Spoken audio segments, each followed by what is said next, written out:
ત્યારે સરસપુર સિદ્ધાંતનગર વિસ્તારમાંથી પણ ભવ્ય શોભાયાત્રાનું આયોજન કરવામાં આવ્યું હતું। સામાજિક આગેવાન મંગલ સુરજકર દ્વારા છેલ્લા અનેક વર્ષોથી ભવ્ય શોભાયાત્રાનું આયોજન કરવામાં આવે છે, જે શોભાયાત્રામાં ગજરાજ સહિત સામાજિક સમરસતાનો સંદેશો આપતા વિવિધ વાહનો પણ જોડાયા હતા। ભવ્ય શોભાયાત્રામાં મોટી સંખ્યામાં લોકો જોડાયા અને સમગ્ર વિસ્તાર જય ભીમના નારા સાથે ગુંજી ઉઠ્યો હતો।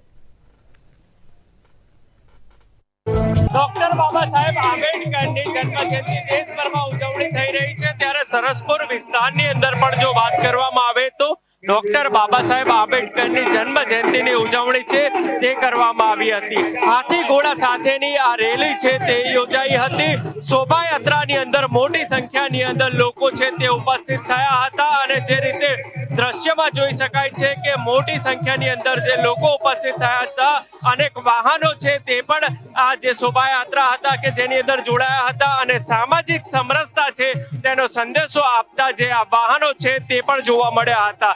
સીધા દ્રશ્યોની અંદર પણ જોઈ શકાય છે કે એક વિશાળ શોભાયાત્રા છે કે તે નીકળી હતી। સરસપુર વિસ્તારની અંદર જો વાત કરવામાં આવે તો આ શોભાયાત્રા છે તે જોવા મળી હતી। અહીં જો વાત કરવામાં આવે તો જે રીતે હાથી ઘોડા સાથે અને આ બગી સાથે જો વાત કરવામાં આવે તો જે રીતે આ શોભાયાત્રા છે તે જોઈ શકાય છે। બગી છે તે પણ આ શોભાયાત્રાની અંદર જોવા મળી હતી અને વિવિધ જે ડોક્ટર બાબા સાહેબ આંબેડકરના જીવન ચિત્રો છે તેને પ્રદર્શિત છે, પ્રતિકૃતિ છે તે પણ દર્શાવવામાં આવી હતી અને સામાજિક સમરસતા છે તેનો સંદેશો છે તે પણ આપવામાં આવ્યો હતો। ભવ્ય શોભાયાત્રા છે કે જે સરસપુર વિસ્તારની અંદરથી નીકળી હતી। કેમેરામેન ગૌતમ દુલેરા સાથે રિપોર્ટર દીપક મકવાણા, અમદાવાદ।